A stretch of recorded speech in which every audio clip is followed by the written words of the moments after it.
பாண்டிச்சேரி, விழுப்புரம், திருவண்ணாமலை இந்த 3 பகுதிகளிலுமே சுமார் 60 இருந்து 63 சென்டிமீட்டர் வரைக்கும் இதுவரைக்கும் தமிழ்நாட்டில் எப்பயுமே இந்த அளவுக்கு மழை எந்த இடத்துலையுமே பேஞ்சதில்லை அப்படின்னு எல்லாருமே கேட்டு மிரண்டு போகக்கூடிய அளவுக்கு வரலாறு காணாத மிகப்பெரிய மழை பெய்திருக்கு.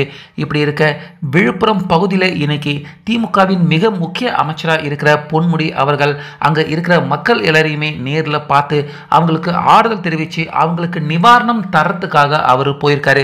ஸோ போன அந்த இடத்துல எதிர்பாராத விபரீத சம்பவம் நடந்திருக்கு. அதாவது மக்கள் எல்லாருமே இந்த ஆளும் திமுக அரசு மேலே கொஞ்சம் கோபமாக தான் இருக்காங்க. அதை அவர் மேலே வெளிப்படுத்தும் விதமாக அவர் மேலே சேற்ற வாரி இறைச்சி அவர் சட்டை எல்லாமே பார்த்தீங்கன்னா சேர்க்கரை படியக்கூடிய அளவுக்கு மோசமான செயலில் மக்கள் ஈடுபட்டிருந்திருக்காங்க. ஆனால் இப்போ இந்த சம்பவத்தை பற்றி அடுத்து பிரஸ் மீட்டாளர்கள் சந்திப்பில் பேசியிருந்த அமைச்சர் பொன்முடி இது எல்லாத்துக்குமே இந்த பெண்மணி தான் காரணம் அப்படின்னு பெயரை சொல்லாமல் மறைமுகமாக சுட்டிக்காட்டி நேரடியான குற்றச்சாட்டையை தற்போது பாஜக அரசு அவங்க மேலே நேரடியான குற்றச்சாட்டை தற்போது பொன்முடி அவர்கள் கொடுத்துருக்காரு.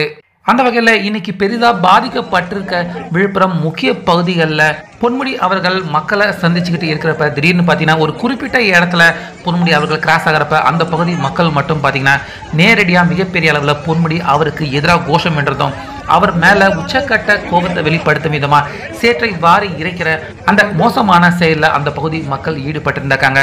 ஸோ அங்கே சுற்றி இருந்த காவலாளிகள் எல்லாருமே பொன்முடி அவர்களை அங்கேருந்து சேஃபாக அப்புறப்படுத்திட்டாலும் அதுக்கு அப்புறமா இந்த விஷயம் தற்போது சோஷியல் மீடியாவில் ட்ரெண்ட் ஆகிட்டு இருக்கு.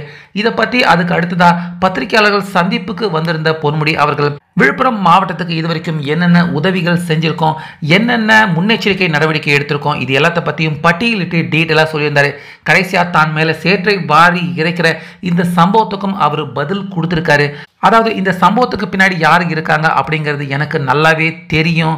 பிஜேபி அரசின் முக்கிய மந்திரியாக இருக்கிற ஒரு மிகப்பெரிய பெண்மணி தான் இந்த மோசமான கேவலமான செயலில் அவங்க ஈடுபட்டிருக்காங்க அப்படின்னு மறைமுகமாக இந்த பகுதியில் படித்து வளர்ந்து தற்போது பிஜேபியின் முக்கிய மந்திரியாக இருக்கிற பெண்மணி தான் இந்த செயலில் செஞ்சுருக்காங்க அப்படிங்கிறது எனக்கு நல்லா தெரியும்.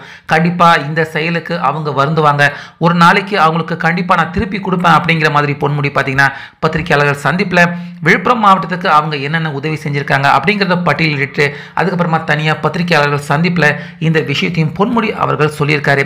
ஸோ பொன்முடி அவர்கள் சொன்ன இந்த டீட்டெயில் டேட்டா பேஸ் எல்லாத்தையுமே எடுத்து வச்சு பார்க்குறப்ப தற்போது பிஜேபியில் ஃபைனான்ஸ் மினிஸ்டராக இருக்கிற நம்ம தமிழகத்தை சேர்ந்த பெண்மணி நிர்மலா சீதாராம் அவங்க தான் பார்த்தீங்கன்னா மதுரையில் பிறந்து இந்த விழுப்புரத்தில் படித்து அவங்க பெரிய ஆளாக வளர்ந்து அதுக்கப்புறமா பிஜேபியில் சேர்ந்து இப்போ இந்தியாவின் ஃபைனான்ஸ் மினிஸ்டராக இருக்காங்க.